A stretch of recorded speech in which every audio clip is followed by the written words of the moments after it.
Mali, Burkina Faso, Niger, 3 pays du Sahel désormais régis par des dictatures militaires. Conséquence immédiate, la censure. Interdiction, menaces, manipulation, le Sahel devient un trou noir de l'information et un cimetière de journalistes. Voilà déjà 10 ans que Ghislaine Dupont et Claude Verlon ont été exécutés par leurs ravisseurs au Mali. Leurs otages deviendraient, s'ils ne les tuaient pas, les témoins privilégiés de ce qu'il s'était passé, mais surtout, pouvaient les identifier. Voilà ce qu'il s'est passé. C'est pour ça qu'on passe d'un enlèvement à un assassinat. D'autres vont devenir d'interminables otages. C'est une prison à ciel ouvert, il n'y a pas de mur, mais vous évadez. Les Occidentaux sont devenus des cibles.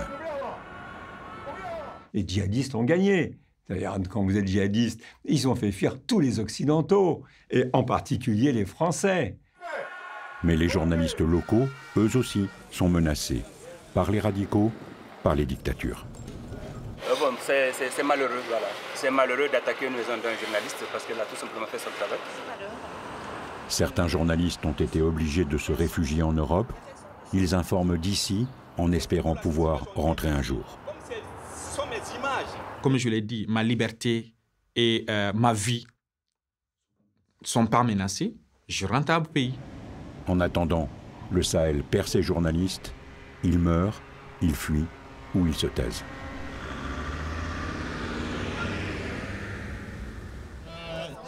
En Afrique, aujourd'hui, il y a encore quelques pays où on peut toujours manifester pour la liberté de la presse, comme ici, au Sénégal.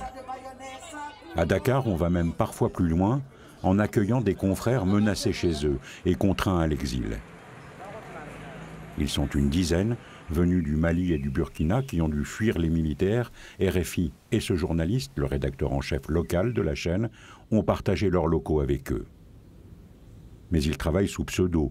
Ils ne peuvent pas apparaître, même sur des photos, pour éviter toute forme de représailles chez eux. Ils craignent pour leur sécurité et celle de leur famille.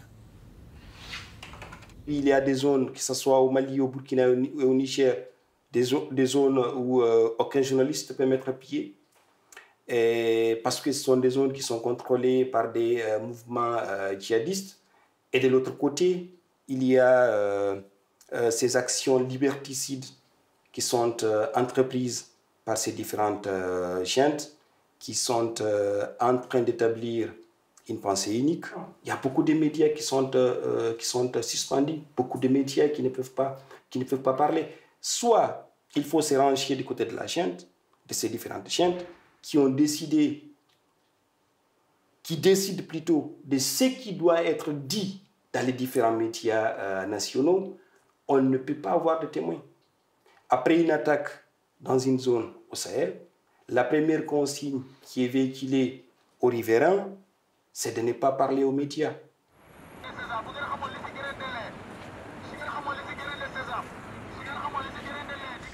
Dans un Sahel aux couleurs kaki, informer est devenu impossible.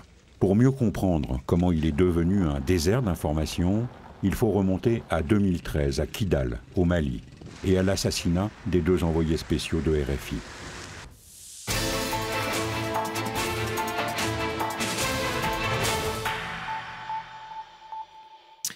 Édition spéciale sur France 24, bonjour à tous, bienvenue. Il est 19h à Paris, il y a une demi-heure, nous avons appris la mort de 2 journalistes français enlevés à Kidal au Mali, Claude Verlon, Ghislaine Dupont, confirmation du Quai d'Orsay à Paris. Le ministère affirme que les 2 reporters avaient été enlevés dans cette ville, donc à l'est du Mali.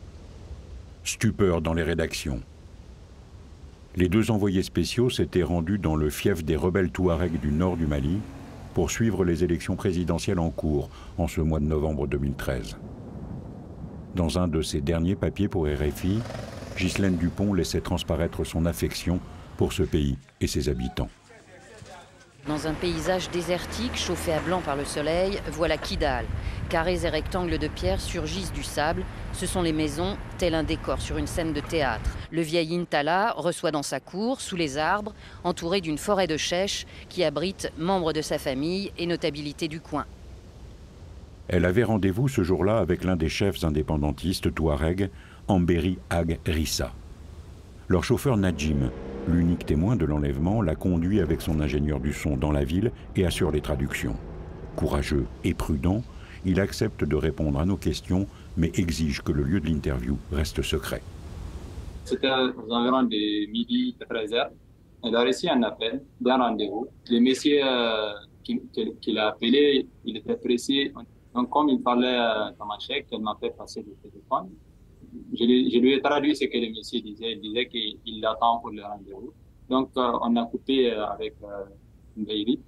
Directement, on s'est levé pour se diriger vers la porte. Comme Beiri nous a accompagnés jusqu'au niveau avant d'arriver à la porte, donc, il est revenu.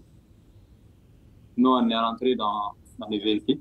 Lorsqu'on voulait fermer les portes, il y avait un véhicule qui a viré dans le carré. Il y avait des soldats à l'arrière, des gens à l'arrière. Lorsque le véhicule a viré, certains ont sauté de mon côté, d'autres ont sauté de l'autre côté du véhicule. Ils étaient armés. Ils ont braqué directement les armes sur nous. Donc, ils ont tiré les portières. Les deux journalistes ont fermé, ils ont verrouillé leurs portières. Donc, ils sont rentrés vers mon côté, le côté de l'arrière, là où il n'y a personne. Il les a parlé. Il les a dit, si vous voulez de l'argent, j'ai de l'argent.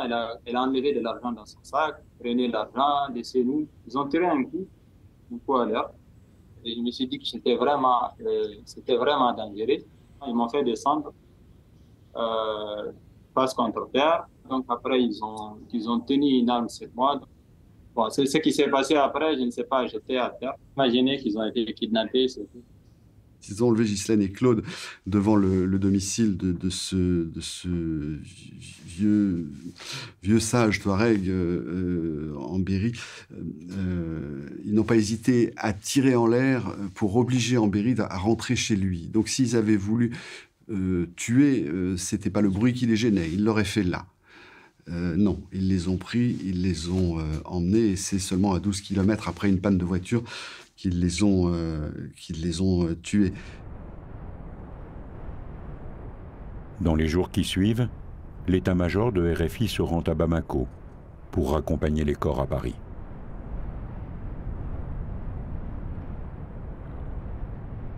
Voilà, Ghislaine Dupont, c'était effectivement une journaliste de grande expérience qui était à RFI à l'époque depuis une petite trentaine d'années, j'imagine. Après avoir eu des expériences, notamment à Médien, la radio francophone au Maroc. Quand elle a rejoint RFI, elle a très rapidement rejoint le service Afrique et elle s'est spécialisée sur l'Afrique, avec quelques pays de prédilection. En premier, on pourrait dire le Mali, dans les années 90. Ensuite, la Côte d'Ivoire. Elle a beaucoup travaillé sur la Côte d'Ivoire. Elle était devenue une grande spécialiste, peut-être la spécialiste, ou la meilleure spécialiste, disons, en France, de la République démocratique du Congo, ce qui lui avait valu certains ennuis. Elle en avait été expulsée par le régime du président Kabila. L'assassinat des deux envoyés spéciaux déclenche une enquête judiciaire française. Objectif : retrouver les auteurs et surtout leur motivation. Il y a bien eu une revendication des assassinats et une condamnation très générale du colonialisme français, mais c'est tout. Sur place, les militaires mènent à l'époque des opérations anti-djihadistes à la demande du gouvernement malien. Ce sont eux qui découvrent les journalistes assassinés à côté de ce pick-up. Ils transmettent les pièces à conviction à la justice. Plusieurs membres du commando d'Al-Qaïda au Maghreb islamique seront par la suite abattus par l'armée française, mais 10 ans plus tard, l'instruction est toujours en cours. Ce qu'il s'est passé, pourquoi est-ce qu'on passe d'un rapt, d'un enlèvement à un assassinat? Ce que l'instruction a démontré, c'est que le pick-up avait de grandes difficultés à rouler, à accélérer, et était finalement en train de tomber en panne. À partir de là, les ravisseurs savaient très bien qu'ils allaient être rattrapés. Et leurs otages deviendraient, s'ils ne les tuaient pas, les témoins privilégiés de ce qu'il s'était passé, mais surtout, pouvaient les identifier. Voilà ce qu'il s'est passé. C'est pour ça qu'on passe d'un enlèvement à un assassinat.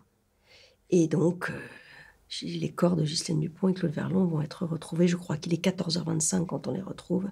Ils n'ont pas eu le temps de demander une rançon. Mais on sait très bien qu'à l'époque, AQMI fonctionne comme ça. Et ne fait que rançonner.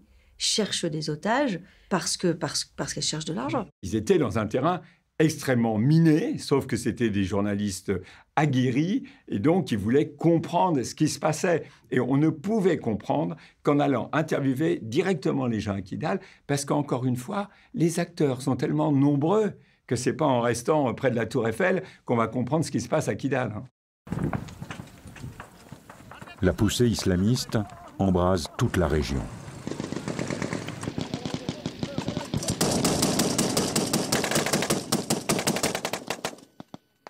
Elle fait de nombreuses victimes. Les coups d'État militaires se multiplient et le travail des journalistes devient particulièrement dangereux.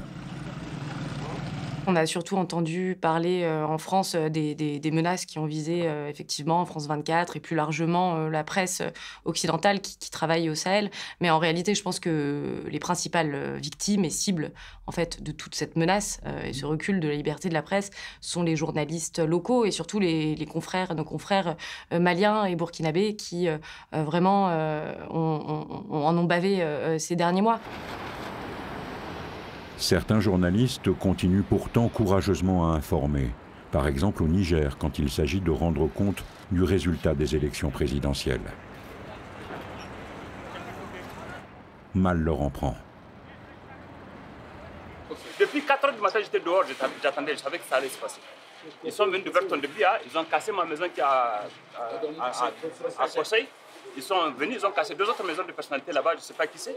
Ils sont venus vers 10 h, voilà, ils m'ont trouvé, donc voilà. J'ai assuré tout le monde, voilà. Moi, je n'ai rien fait aux gens de Lumala, je n'ai rien fait. Et moi, on voit plus de 3000 messages de menaces de mort depuis 1 mois, depuis 2 mois même. Ça ne peut pas aller, ils n'ont qu'à changer d'option. Je ne suis pas leur ennemi, leur concurrent, c'est Bazoum qui a eu son programme. C'est pas Moussa Kaka. Et même demain, s'il faut refaire le travail, je le ferai comme ça. Voilà. La spirale devient infernale. Quand ce ne sont pas des journalistes locaux qui sont réprimés, ce sont les Occidentaux qui sont expulsés ou enlevés.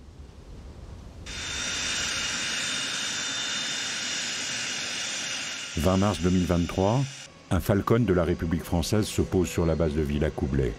Il rapatrie du Niger Olivier Dubois, un journaliste français. Heureux, malgré 711 jours de captivité. Installé depuis plusieurs années à Bamako, la capitale du Mali, correspondant pour Libération et Le Point, il tentait de faire son métier de journaliste. Il est allé au contact des djihadistes. Le 8 avril 2021, au matin, je prends un avion, j'atterris à Gao à peu près, je crois, aux environs de midi, quelque chose comme ça. Et le rendez-vous est fixé pour 13h30. Je vois mon fixeur, on va dans l'hôtel où je suis censé dormir, parce que je ne reviendrai que 2 jours plus tard sur Bamako. On prévoit un petit peu les dernières choses et il m'annonce une demi-heure avant le rendez-vous que lui ne peut pas venir. Je lui fais confiance, je lui dis, écoute, tu viens pas peut-être d'accord, mais est-ce que tu penses que je dois y aller? Est-ce qu'on arrête tout maintenant? Dis-moi, si tu me dis qu'on arrête, on arrête. Si tu me dis que je peux leur faire confiance et que toi tu leur fais confiance, je continue. Il me dit, non, Olivier, tu peux leur faire confiance, leur chef est diabétique, c'est moi, il est infirmier, c'est moi qui m'occupe de lui faire sa piqûre anti-diabète, tu peux y aller. Et on y va. Donc, aux environs de 13h30, 14h, on est en périphérie de la ville, on est en pick-up. Lui est en liaison avec eux au téléphone. On a mis notre véhicule, je me souviens, dans l'ombre. Ils nous demandent de sortir de l'ombre. Un autre pick-up couleur sable, leur pick-up, arrive de l'autre côté. On me demande de sortir du véhicule. Je me souviens avoir dit à mon fixeur, tu sais ce que tu vas faire? On avait prévu tout un procédure de sécurité si j'appelais pas d'ici 1 heure. Tu es mon dernier filet de sécurité. Je claque la porte. Je monte dans le pick-up des djihadistes et nous partons. On roule comme ça 4-5 heures. Oui, 4-5 heures. On s'arrête en pleine brousse. Je suis descendu de voiture, on me met un bandeau sur les yeux. On me sort du véhicule, je sens qu'on m'enlève ma montre, on me déshabille, on me met d'autres vêtements, on me monte dans un autre véhicule. Et c'est là où je vais comprendre que je suis kidnappé. Parce que le conducteur monte et il me dit, écoute, si tout se passe bien, si ta famille et ton gouvernement font ce qu'il faut, eh ben, tu seras libéré. Olivier Dubois disparaît dans la brousse ou le désert, nul ne sait. Il faut attendre 1 mois avant que ses ravisseurs envoient une vidéo qui confirme son enlèvement. Je m'appelle Olivier Dubois, je suis français. Je suis journaliste. J'ai été kidnappé à Gao le 8 avril 2021 par le groupe de soutien à l'islam et aux musulmans. Je m'adresse à ma famille, à mes amis et aux autorités françaises pour qu'elles fassent tout ce qui est en leur pouvoir pour me faire libérer. En France, un collectif se crée pour réclamer sa libération. Et aussi pour que l'information, le travail d'enquête, de reportage, puisse continuer à s'exercer. Ces petites voix prêcheront pendant près de 2 ans dans le désert avant qu'Olivier Dubois soit libéré.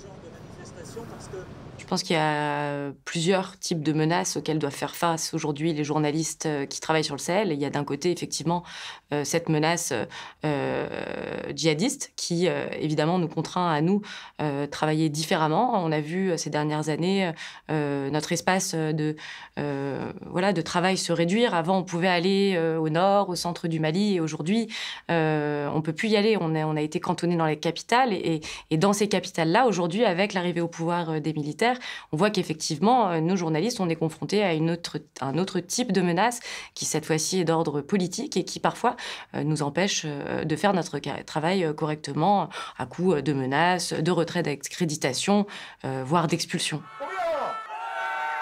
En avril 2022, RFI et France 24 sont interdites de diffusion au Mali. 1 an plus tard, les correspondantes du Monde et de Libération sont expulsées du Burkina Faso. Les pouvoirs basculent les uns après les autres aux mains de juntes militaires. Les forces françaises doivent partout se replier. Ça commence par le Mali, suivent le Burkina et le Niger, où des manifestants s'en prennent violemment à l'ambassade de France. La présence française se réduit à mesure que les pouvoirs autoritaires s'installent. Que l'État n'exerce pas son pouvoir régalien dans des régions, des putschistes, les militaires, civils, ils sont dans les capitales, mais le reste du pays, c'est quand même l'économie informelle. Plus personne ne contrôle rien. Dans le domaine de la justice, l'éducation, etc., tout ça a volé en éclats. Il suffit de regarder une carte du Quai d'Orsay, tout est en rouge. Ça ne me fait pas plaisir de le dire, mais depuis, entre la Mauritanie jusqu'au Soudan, les djihadistes ont gagné. D'ailleurs, quand vous êtes djihadiste, ils ont fait fuir tous les Occidentaux, et en particulier les Français. C'est pour ça qu'il faut voir ça, qu'il ne faut pas voir ça que du côté français. Encore une fois, je pense que même des journalistes allemands, belges ou autres, ils ne peuvent pas aller se balader non plus dans ces pays, même s'ils peuvent travailler. C'est vraiment l'ensemble des Occidentaux qui ont été chassés de toutes ces zones. Les seuls blancs à s'être installés dans ces zones sont russes. Ce sont les mercenaires de la milice Wagner. Ils se sont implantés d'abord en 2018 en République centrafricaine, où on les soupçonne d'avoir très vite éliminé des journalistes gênants, 3 Russes, abattus en pleine brousse. Puis, ils ont essaimé à Bamako, à la demande de la junte au pouvoir en 2021. Malgré la mort de leur chef, Yevgeny Prigojine, ils y sont toujours. C'est Malik Konaté qui a tourné au Mali ces images des mercenaires russes de Wagner et de 7 activistes, Ben le Cerveau, le leader du groupe Hierolo, pro-russe et pro-Wagner. Pour moi, c'est tout à fait normal quand on demande à un journaliste de faire un reportage. Et ils m'ont demandé tout de suite qu'ils veulent faire vraiment une séquence sur le mouvement Hierolo. Le mouvement, c'est un mouvement pro-russe qui sont contre la présence des troupes étrangères, surtout les troupes françaises au Mali. Ces jours-là, le lieutenant, surtout le leader de ce mouvement, qui m'a fait appel en me disant tout simplement « Malik, nous voulons organiser une conférence de presse à la Maison de la Presse pour une interview ». Et là que je lui ai posé la question à savoir, est-ce que c'est Wagner ou c'est la Russie?